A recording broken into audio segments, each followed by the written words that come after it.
두 분이 보시고 나서 혹시 놀랐던 것들은 없으십니까? 저는 놀란 게 없어가지고요. 박민수 소장님께 이제 저는 놀랍다기보다 저도 제 전공도 아니고 예. 얘기할 기회가 없었는데 노아의 방주? 이거 얘기해야겠네?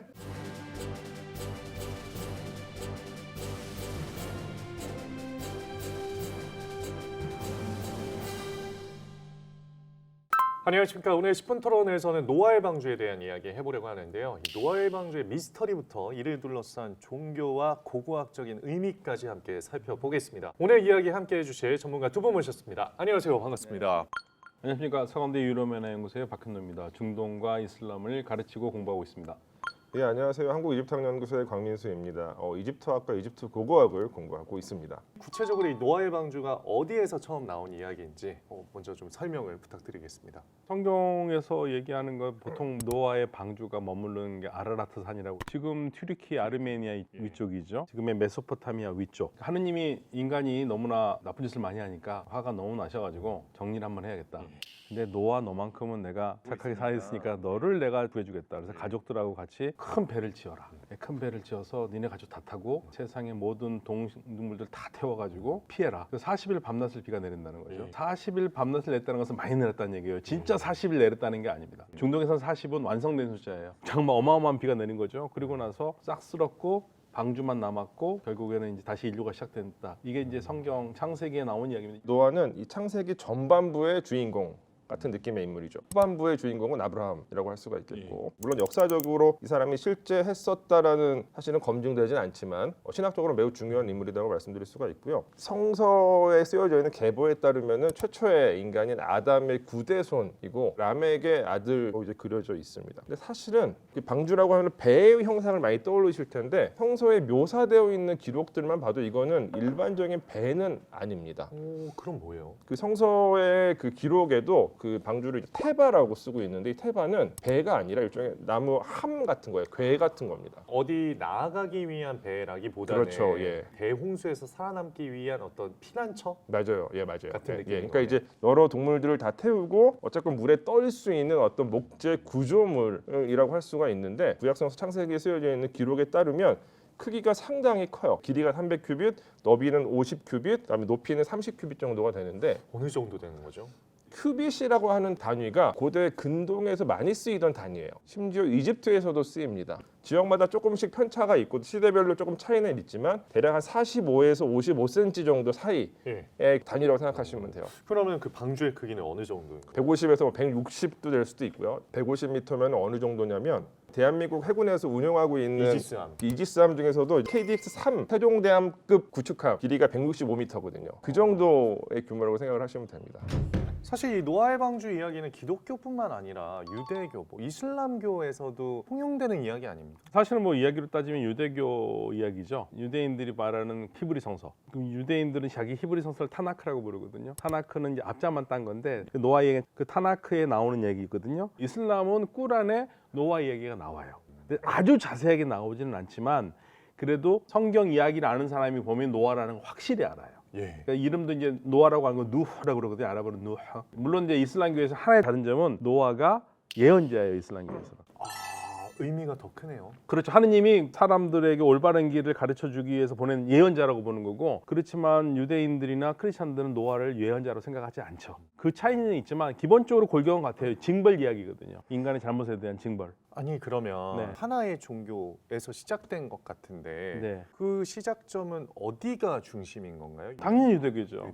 유대교가 제일 먼저 나왔으니까요. 유대교를 안고 설명을 들어간 게 기독교고, 그리고 이슬람은 유대교, 기독교를 안고 자신을 설명을 하니까 역사적으로 이 순서니까요. 저는 좀 도발적인 얘기를 해야 될 것 같은데요. 역사적으로는 검증이 안 되고 종교적으로는 사실이다. 역사적으로는 검증이 아직까지 안 되고 있죠. 성서의 기록대로 그 방주의 규모나 형태가 만들어질 수 있느냐부터 따져봐야 되는데, 논의하는 게 약간 무의미하다고 생각하는 게 시기적으로도 확정이 안 돼요. 노아가 어느 시대 사람이냐부터 얘기를 해야지 그럼 이 사람이 어떤 재료, 어떤 나무를 가지고 이거를 만들었을 것이다 라고 이야기할 수가 있는데, 일단 그 시대가 특정이 안 되고, 왜냐하면 역사적인 사실로 확인되지 않으니까 근데 성서에는 굉장히 구체적으로 아까 말씀하신 아담과 이브의 예. 구세 풀어오는 예. 것도 나와 있고 예. 시기가 일단 언제쯤으로 예상하시나요? 성서 연대기에 따르면은 대략 한 기원전 3000년 경이에요. 기원전 3000년이라는 시대는 본격적으로 청동기 시대가 시작되는 시기이거든요. 그렇기 때문에 금속을 어느 정도 사용할 수 있을 거예요. 그러니까 그렇기 때문에 그 150m 정도의 이제 목재 선박을 만들 때 부재로서 금속을 사용할 수 있기는 해요. 하지만 그 정도 규모의 선박을 만드는데 사용하는 부재를 청동으로 쓴다. 그 정도 양의 청동을 만든다. 그것도 쉽지 않은 일이고요. 그리고 만약에 청동 부재가 있다고 하더라도 오늘날의 조선공학적 연구에 따르면 목재를 가지고서 길이가 150m에 이르는 선박을 만드는 건 불가능해요. 그래요? 지금까지 역사적으로 뭐 기록적으로 확인되고 있는 최대 규모의 목재 선박이 그 이집트 쪽에서 나오는데 그러니까 이건 기원전 210년의 그 선박이거든요. 그러니까 프톨레마이오스 4세가 만든 테사라 콘테라스라고 하는 그 배가 있어요. 그러니까 40개의 노라는 이름의 예. 배인데 길이가 한 130m 정도 되는 걸로 이제 그 기록이 되어 있는데 예. 이 배는 쌍동선이에요. 배가 선체가 두 개이고요. 예. 그 두 개를 띄워놓고 그 위에다 갑판을 하나로 예. 연결시킨 예. 배거든요. 그러니까 만들 수는 있었던 것을 보여요. 그 정도 규모의 그 정도 형태의 배는. 다만 이 배도 실질적으로 운영되지는 못했을 가능성이 큽니다. 그러니까 사실 움직이는 것도 힘들고, 그러니까 이 정도 규모가 배가 되면은 한 번에 이제 배를 돌리는데도 1시간 넘게 걸리고, 그러니까 실질적으로 운영이 불가능하죠. 그렇기 때문에 성서의 기록에 따라서 어떤 목재로 선박을 만드는 것은 만약에 성서 기록이 정확하다라고 하더라도 쉽지 않은 일이다. 자, 하지만 이 노아의 방주의 흔적이 발견됐다. 뭐 이런 기사들, 뭐 여러 가지 이야기들도 많이 나옵니다. 혹시 두 분이 보시고 나서 이런 발견도 있어서 혹시 놀랐던 것들은 없으십니까? 저는 놀란 게 없어가지고요. 박민수 소장님께 이제 저는 놀랐다기보다 이거는 반드시 여기 나가서 이야기를 해야겠다라고 예. 마음을 먹은 게 있어요. 예. 노아의 방주 관련된 검색을 해보시면은 예. 항상 반드시 나오는 이름이 있어요. 미스터리? 아니 그러니까 그 사람 이름이 있어요. 사람 이름이요? 그리고 심지어는 여기 작가님이 써주신 대본에도 그 이름이 쓰여져 있어요. 누구죠? 그 사람의 이름은 윌리엄 와트입니다. 많은 그 한국에서 쓰여지고 있는 여러 홍수 관련된 글들이나 예. 혹은 뭐 이제 유튜브 영상들에서 보면은 윌리엄 와트라는 사람이 항상 등장해요. 어떤 식으로 등장하냐? 1977년 윌리엄 와트가 이끄는 미국의 고고학 팀이 아라라산 인근에서 나무로 된 노아의 방주의 흔적을 발견했다. 이런 식으로 쓰여져 있는 경우들이 있어요. 그 이야기는 많이 나와서 저도 들어본 예. 것 같아요. 근데 문제가 있어요. 윌리엄 와트라는 사람은 없어요. 네? 윌리엄 와트라는 사람은 없어요. 무슨 말씀이시죠? 이거는 실존하는 사람이 아니에요. 실존하는 사람이 있는데 다른 이름이에요. 그러니까 원래 실제의 그 인물, 여기서 묘사하고 있는 그 인물은 론 와이어트라고 하는 사람이고 미국인인 건 맞지만 이 사람은 고고학자가 아니에요. 이 사람은 원래 간호사입니다. 간호사인데 근동 성서 고고학에 꽂혀서 자의적으로 어디 가서 답사를 하고 조사를 하고 글을 쓰고 했었던 사람이에요. 그런데 이 론 와이어트라는 이름이 이상하게 한국어로 쓰여진 글들에서는 윌리엄 와트라고 하는 출처를 알 수 없는 이름으로 변환되어서 쓰여지거든요. 근데 제가 이 윌리엄 와트가 어디서 시작됐는지 발견했어요. 제 생각에는 론 와이어트를 처음에 어떤 분이 이유는 알 수 없지만 잘못 쓴 거예요. 이름을 잘못 쓴 거예요. 근데 이게 사실 제가 항상 말씀드리는 건데 전문가가 쓴 칼럼 예. 되게 조심해서 읽으셔야 돼요. 이를테면 저는 이집트 고고학자니까 제가 고대 이집트에서 쓴 칼럼은 예. 나름 신뢰도가 있다고 할 수 있겠지만 만약에 제가 뭐 여기 한반도 고고학 혹은 저기 뭐 어디 뭐 남미 고고학에 대해서 뭐 칼럼을 썼어요 신문에 이거는 항상 보수적인 시각으로 읽으셔야 돼요. 이게 왜 그러냐면 틀린 내용이 있을 수 있어요. 하지만 저자의 그 직위가 갖고 있는 이 권위 때문에 이게 자동적으로 공신력을 갖게 돼요. 저도 제 전공도 아니고 예. 얘기할 기회가 없었는데 노아의 방주 이거 얘기해야겠네. 여기서 사실 더 나아가서 말씀을 드리면 이 노아의 방주 관련된 이야기들 중에서는 약간 근거가 없는 상태로 계속해서 증폭돼서 이야기되는 얘기들이 좀 있어요. 뭐 이를테면은 그 1916년에 예. 러시아 비행사가 가다가 뭘 발견했다. 예. 그것도 출처가 불분명해요. 왜냐하면 그 내용은 1940년에 미국에 있는 그 뉴 에덴이라는 이름이 붙여져 있는 어떤 자그마한 책자에서 처음 그 이제 이 내용이 나오거든요. 네. 근데 출처가 없어요. 그래서 뭐 약간 음모론이죠. 그렇지만 이 모든 얘기에서 노아의 방주의 흔적이다라고 주장되는 그 유적 혹은 어떤 기질적 상태는 실제로 있어요. 두루피나르라고 하는 곳인데 이란과 터키의 국경선 근처에 아라랏산에 있는 지형이에요. 이게 딱 배처럼 생겼어요. 두루피나르는 뭐 특별한 이름이 아니라 거기를 발견한 터키 공군 대위의 이름이에요. 그리고 그것이 발견되고 나서 터키 정부에서 실제로 그 조사단을 보내가지고 조사를 했는데 그때의 그 조사 결론은 이거는 그냥 자연적으로 형성된 지형이다. 그렇게 결론이 나왔네요. 예, 결론이라고 하긴 그렇지만 잠정적인 판단이 내려졌었는데 그 이후에도 이게 이제 공교롭게도 배 모양이고 또 뭐 아라랏산이고 이러다 보니까 성서고학 쪽에 관심 있는 분들이 많이 가셔가지고 또 이런저런 조사를 하시고 또 이런저런 뭐 책이나 여러 글들을 쓰셔가지고 되게 유명해졌죠. 그 중에 한 명이 론 와이어트인데 이 론 와이어트라는 우리나라의 분이 윌리엄 한국 와트. 윌리엄 와트로 변용돼가지고 이제 인용이 되고 있다. 최근에 이제 여기에 대해서 이제 포기하지 않고 연구하시는 또 연구자들이 있어요. 예. 근데 이 연구에 따르면 제가 정확하게 그 연구가 어떤 그 타당성을 갖고 있는지 그 판단할 능력은 안 되지만 그 연구자들의 그 이제 말에 따르면 두루피나르 이 지형은 어쩌면 이거는 자연적으로 형성된 것이 아니라 인공적으로 뭔가 손길이 가해졌을 가능성도 있다라는 지금 주장들이 나오고 있어요. 예. 뭐 그러니까 자연과학적으로 조사를 한 건데 뭐 GPR이나 ERT 같은 어떤 자연과학 조사 기법을 사용해서 조사를 해보니까 뭔가 그 안에 이렇게 수평적으로 보이는 것들이 있는데 이거는 자연적으로는 나오기 힘든 것 같은데라는 주장이 2021년에 이제 제기가 됐습니다. 예. 실제로 대홍수가 있었다. 뭐 이런 기록도 있고 어쨌든 실제로 믿는 사람들도 있지 않습니까? 전문화적으로 보편적으로 나타나고 있는 대홍수 예. 대홍수 신화에 대해서 좀 말씀을 드려야 될 것 같은데 오. 이 대홍수 신화는 정말 거의 다 있어요. 모든 문명권에. 심지어는 한국 한반도에도 있습니다. 한반도에도 있다고요? 예, 그 목도령 설화라고 있고 목도령 설화. 그 하늘에서 내려온 어떤 존재와 지상에 있었던 나무신이 이제 혼인을 해가지고 자식을 낳는데 갑자기 홍수가 나가지고 이 나무신이 그 아들한테 야 너는 내 몸 꼭 붙들고 있어. 라고 해가지고 이제 그 홍수를 버티게 되고 그 홍수 과정 중에 이 아들이 또 다른 어떤 소년을 구해줘요. 예. 그러다가 이제 이 사람들이 홍수가 다 빠지고 나서 어떤 여성들과 또 혼인해가지고 새롭게 인류를 만든다. 뭐 이런 설화가 한반도에서도 이제 전해지고요. 그런데 보통 우리가 일반적으로 이제 강이 불어나서 예. 이제 홍수가 일어난다고 생각을 하지만 해안선의 변화, 해일 이런 것들을 통해서도 수해 일어나겠죠. 있는 경우들이 있거든요. 그래서 큰 강이 없는 문명권들에서도 그 홍수 신화가 나타나요. 이를테면은 저쪽 그 아메리카 대륙에 있는 마야 문명 같은 곳에서도 홍수 신화가 나타났는데 이걸 아마도 추정컨대 거기가 이제 카리브해가 있는 지역이잖아요. 예. 그러니까 이제 뭐 잦은 해일도 일어났었고 동시에 이제 허리케인 같은 자연재해 같은 것들 때문에 홍수 신화가 생겨났을 것이다라고 예. 이야기를 합니다. 그런데 진짜 법문화적으로 나타나거든요. 이 홍수 신화는 예. 왜 이렇게 비슷한 이야기가 있는 신화들이 온 지역에 걸쳐가지고 온 시대에 걸쳐가지고 나타날까요? 아무래도 그냥 교훈을 주기에 그냥 적절한 예시로 흔히 일어나는 재난, 재해 예. 중에 하나를 가져온 거 아니었을까요?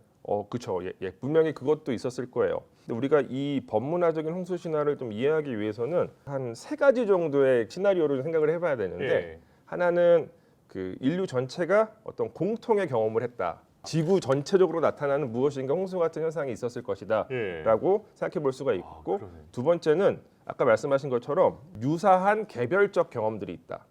그러니까 이제 홍수는 우리가 자주 접하게 되잖아요. 예. 오늘날 우리들도 예. 그런 것처럼 이제 각각 지역에서 비슷한 경험을 했기 때문에 비슷한 이야기가 나왔다라고도 생각해 볼 수가 있겠고 또 하나는 이건 특히 이제 근동 지방에서 주로 이제 우리가 적용할 수 있는 가설인데 그러니까 어떤 홍수 이야기가 최초에 쓰여져요. 그리고 그 홍수 이야기가 이제 그 전파되는 거죠. 이야기만 전파되는 사례. 이런 것들을 우리가 생각해 볼 수가 있어요.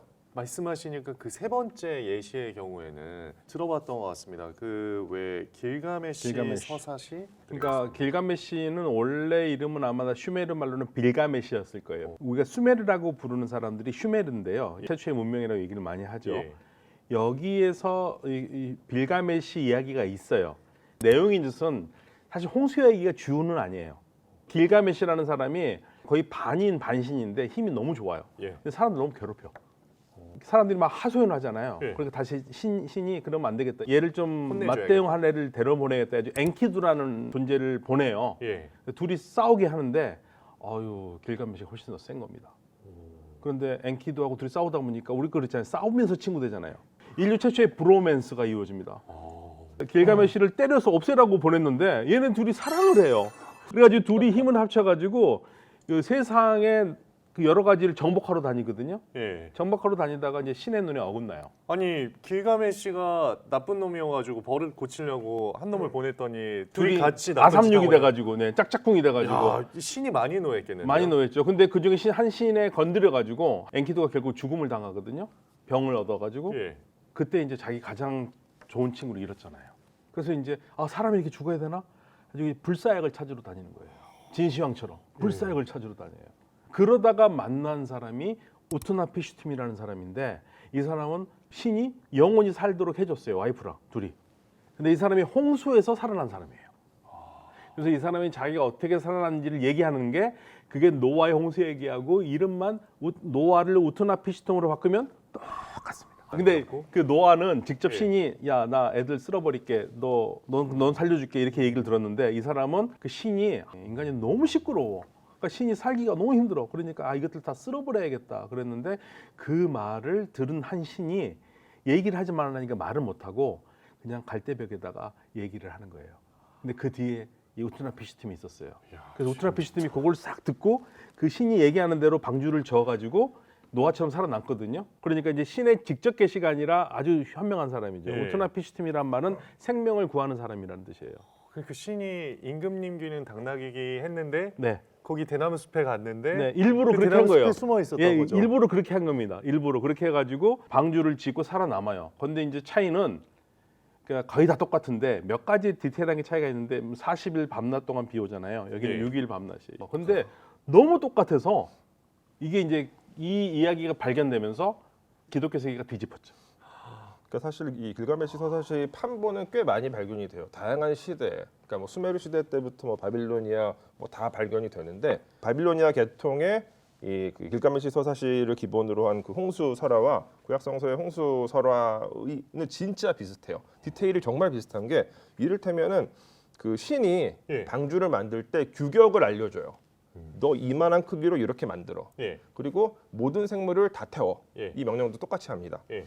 그리고 홍수가 끝나고 나서 이게 이 방주가 산에 정박을 하게 되고 예. 그러면서 육지가 얼마나 드러났는지를 확인하기 위해서 까마귀와 그다음에 비둘기를 날려요. 이것도 똑같아요. 그리고 나중에 이제 배에서 다 내린 다음에 노아와 그 우트나피슈팀이 둘 다 제사를 지내요. 보통 이제 그 근동지역에서 제사를 지낸다는 거는 음식을 태운다는 얘기인데 그 향기를 신이 맡았다라는 내용도 똑같이 기록돼 있어요. 그러니까 아마 시기적으로 바빌로니아 쪽 기록이 훨씬 더 앞섰을 거예요. 근데 이제 좀 차이는 있어요. 어떤 차이가 있냐면 인간이 어디에 위치해 있느냐예요. 이거는 사실 유대교, 기독교 신앙과 그 이외의 다른 그 신앙 체계의 가장 구조적인 차이라고 생각하는데 그 바빌로니아 쪽 신화를 보면은 인간이 중요하지 않아요. 그냥 신이 마음에 안 들어서 죽이는 거예요, 다. 근데 아브라함 계통의 종교 속에서의 이 홍수 신화는 사람들이 악해졌기 때문에 신이 벌을 주는 것이거든요. 그러니까 사람이 어떻게 하느냐에 따라서 바뀌는 거예요, 상황이. 근데 이 바빌로니아 계통은 그런 게 없는 거죠. 그냥 신의 마음인 거죠. 그런 차이가 있습니다. 그렇기 때문에 우리가 일반적으로 그 이제 아브라함 계통의 종교를 휴머니즘의 가장 이제 근원이라고도 이야기하는 이유는 이 신앙은 사람이 진짜 중요해요. 사람이 사람으로서 신과 맺는 관계가 중요한 것이지 신 자체가 막 모든 걸 자기 마음대로 하진 않거든요. 사람의 어떤 상황에 따라서 이게 예. 바뀌는 것이기 때문에 사람이 변수로 작용하는 그 종교인 것 같습니다. 제 생각에는. 그러면 그때 사회적인 분위기는 어땠을까요? 이걸 발견했다고 발표했을 때. 쇼킹하죠. 엄청나죠. 왜냐면은 그 원소스가 나왔다고 생각하니까. 특히 이제 이슬람 연구한 사람도 그런 얘기를 하거든요. 이슬람 연구, 역사 연구를 한 사람들이 보통은 비무슬림들이에요. 그 비무슬림들이 이슬람 연구할 때 자기 종교가 아니니까 더 좀 잔인하게 한다는 얘기를 하고 있는데 그리스도교의 신약성서라든지 구약성서의 역사적 연구는 그 신자들이에요. 그러니까 사실은 그 사람들도 내부에서 얼마나 욕을 먹었겠습니까? 예를 들면 역사적 예수 연구에 첫 발을 디딘 사람이요 아무도 모를 겁니다. 누군 줄 아세요? 누구죠?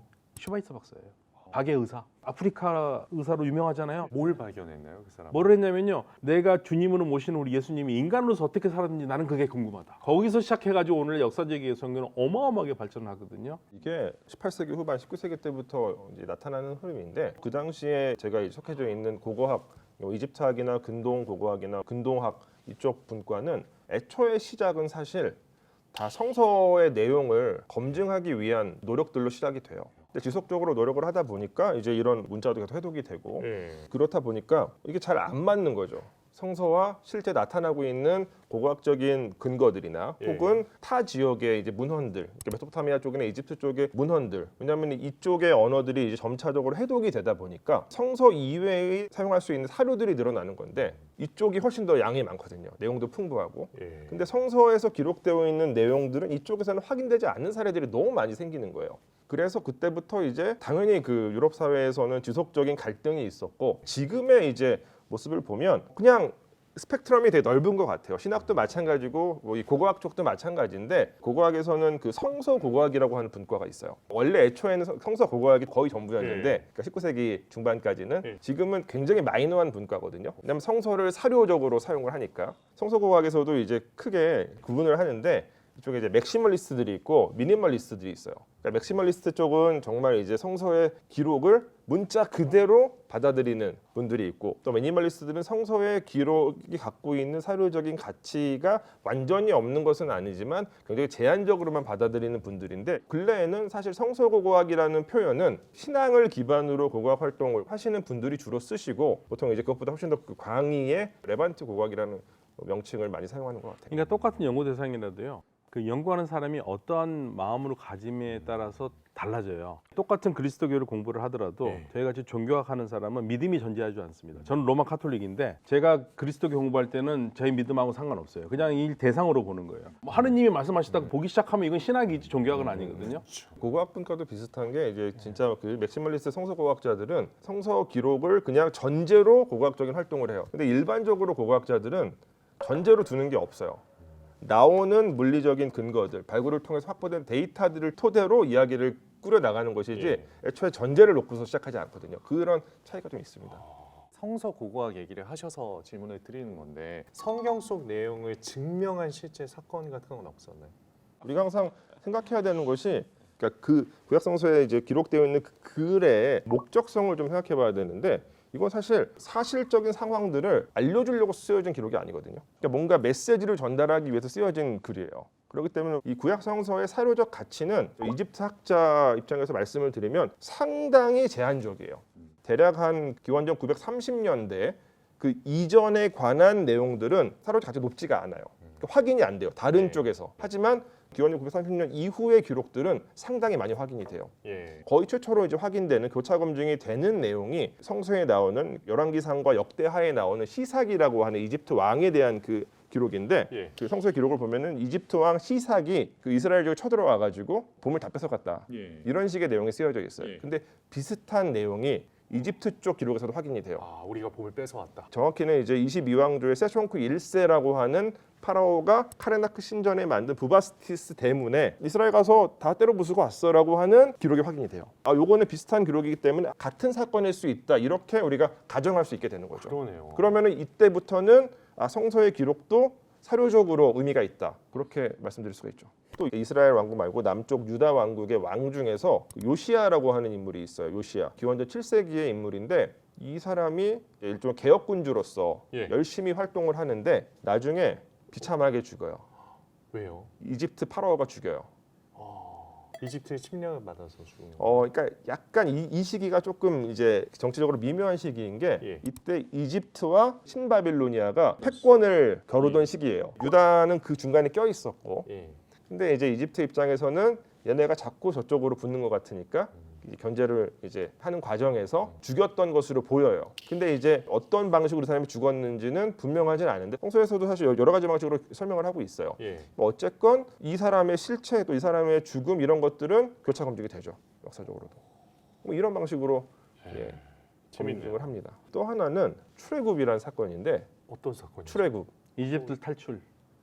예. 출애굽은 창세기에서 이제 출애굽기 넘어가는 그 사이에서부터 시작되는 이야기인데 어느 시점에 이스라엘 사람들이 야곱의 자식들이 이집트에 들어가 살게 돼요. 그런데 이집트에서 몇백 년이 지나면서 이 가문이 성장을 해서 엄청나게 큰 인구 집단이 되고 이 인구 집단을 이집트 측에서 박해를 이제 시작을 했고 예. 그러다 보니까 모세라는 인물이 나타나서 이 이스라엘 인구 집단을 이끌고 이집트를 탈출합니다. 그래서 이스라엘로 돌아갑니다. 예. 그런 이야기예요. 그때 뭐 바다가 갈라지고. 이게 맞아요. 홍해가 갈라지고 몇십만 명이 사막에서 40년 동안 돌아다니고 뭐 이런 내용들이 쓰여져 있죠. 성경을 아시는 분들은 거의 다 많이 아는데요. 이유가 있습니다. 40년 헤매는 이유가. 사람들한테 길을 물어봐서. 40년 동안 길을 물어봤어요. 네, 사람들이 너무 친절해가지고 길을 가르쳐 주는 게 다 틀려요. 구약성서 전체에서 가장 스케일이 큰 얘기예요. 엄청나게 중요한 이야기이고 예. 그렇기 때문에 지난 200여 년 동안 굉장히 많은 학자들이 이 출애굽의 구체적인 증거를 찾기 위해 굉장히 많이 노력을 했어요. 이집트에서도 했고 있던가요? 이거는 전적으로 이집트 고고학 전공자 입장에서 말씀을 드리면 예. 출애굽이라고 하는 그 사건은 기록이나 어떤 고고학적인 흔적 같은 것들이 확인되고 있지 않기 때문에 현 시점에서는 역사적인 사실로 간주하지 않고 있죠. 잠정적으로. 그래서 제가 항상 이제 난감한 게 뭐냐면 저한테 여쭤보시는 분들이 되게 많이 있어요. 출애굽 시대의 이집트 파라오가 도대체 누구냐? 대답하기 불가능하죠. 왜냐하면 역사적으로 있었던 사건이 아니라고 전제를 하니까 그 시대를 어느 시대라고 특정하는 것이 무의미해지는 거죠. 그러네요. 근데 왜 그렇게 이 역사적 사료를 찾으려고 하고 뭔가 진실을 찾으려고 하는 시도들을 왜 해왔을까요? 사실은 이제 저는 그거보다도 유대교, 그리스도교, 이슬람교의 특징이 하느님이 역사 속에서 얘기를 했다고 믿기 때문에 경전의 역사성을 파고들으려고 그래요. 그 교훈보다도. 그러니까 예를 들면은 불교 같은 경우 보세요. 부처님 언제 태어난지 모르거든요. 그게 중요하지도 않아요. 한국에서 부처님 오신 날과 동남아시아의 부처님 오신 날도 달라요. 아 달라요. 예, 그런데 그거 가지고 어떤 게 맞냐고 싸우지도 않아요. 어차피 하루는 오셨을 테니까. 중요한 거는 그분이 남긴 메시지가 중요한 거거든요. 그렇죠. 그런데 예수의 탄생 연도를 크리스마스라고 생각하시는 사람들이 있거든요. 그렇지만 몰라요. 며느리도 모르고 시어머니도 몰라요. 예수가 태어난 거는. 로마 태양신 축제일이거든요. 로마가 예수 그리스도교를 받아들이면서 예. 당시에 그리스도교 받기 전에 자신들이 태양신을 숭배했는데 동짓날을 기점으로 폐가 길어지잖아요. 예. 그래서 로마 동짓날이 태양신 축제일이에요. 그날을 그대로 예수 생일로 대입한 게 크리스마스입니다. 그 다음에 또 중요한 거는 예수가 그럼 태어난 게 그 지금 2024년이니까 2024년이 아니거든요. 예. 원래 예수가 태어난 날도 계산을 잘못한 거예요. 기원은 500년에 디오니시우스 엑시구스라는 수사가 있거든요. 이 사람이 우리 세상의 주님이신 우리 주님이 태어난 날로 세상의 달력을 1년으로 맞추겠다 해가지고 당시 로마력을 계산하다가 실수를 한 거예요. 그러면 얼마나 차이가 나는 거죠? 기원전 4년에서 7년 사이로 봅니다. 왜냐하면 헤로데가 예수 아기 죽인다고 했었을 그 헤로데가 기원전 4년에 죽거든요. 그러면 성경대로 예수가 헤로데 때 태어났으면 적어도 기원전 4년에는 태어나야 되는 거고 예. 이게 편차를 두고 4년에서 7년 사이 그쯤 어디 크리스마스도 아니고 그러니까 이게 제가 한 얘기가 아니라 예. 이거는 서양의 그리스도교를 믿는 역사학자들이 지금까지 역사적으로 밝힌 거예요. 저는 말씀하신 그 부분에 대해서 예. 이게 서양의 어떤 실증주의적 그 학문관이랑 약간 엮여져 있는 것 같아요. 이게 왜냐하면 굉장히 오랜 시간 동안 기독교가 서양을 지배를 하다가 어떤 그 메인 이데올로기로서 이제 18세기 무렵부터 이제 과학 혁명이 일어나면서 과학이 점점 더 주류 이데올로기가 되죠. 근데 서양인들 입장에서는 이 과학과 자신들이 기존에 갖고 있었던 신앙을 어떤 식으로건 이렇게 엮어서 균형점을 찾고 싶었던 것 같아요. 그렇다 보니까 자신들이 갖고 있는 과학적인 기법들, 과학적인 사유의 방식을 사용해서 성서의 내용을 증명하려고 노력을 했었고 사실 그 과정에서 정말 많은 학문들이 발전해요. 이를테면은 이제 플린더스 패트리라고 하는 우리가 일반적으로 오늘날의 이집트 고고학의 아버지라고 부르는 분이 있어요. 근데 이분은 애초에 성서 고고학자예요. 그래서 성서의 어떤 내용들을 검증하고 증명하기 위해서 이집트를 진짜 평생 동안 발굴한 거죠. 예. 그 과정에서 열심히 노력했기 때문에 이집트 고고학, 이집트 학이라는 학문이 발전할 수밖에 없었죠. 근데 이거는 이집트뿐만이 아니라 근동 지역도 마찬가지예요. 종교사학이든 고고학자든 간에 예. 한 가지 원칙이 있습니다. 역사학자들은 A는 B다 이렇게 얘기 안 해요. 가장 역사적으로 신빙성이 있다 할 때 영어로 하면 아마도 가장 그럴 것이다. most probably, most likely 이런 말을 쓰거든요. 그러니까 근거가 없으면 할 수가 없는 거죠. 증명할 수 있는 게 있어야 되는 거고 예를 들면 이슬람에서도 그런 게 있습니다. 이슬람에서 가장 많은 싸움이 됐던 것 중에 하나가 알라라는 이름이 도대체 이게 어원이 어디에서 나왔느냐. 알과 일라가 아릴라, 아릴라에서 알라가 됐다고 보는데 그게 정말 얼마나 근거가 있는가. 사실은 그걸 문헌적으로 찾기 어려웠거든요. 근데 한 20년 전부터 시리아나 요르단, 사우디아라비아 이 광야를 뒤지면서 글자를 찾아내는 사람들이 있어요. 고고학자들이. 그런데 거기에 보면 그 당시에 있던 사람들이 글쩍글쩍 해놓은 거를 찾아낸 겁니다.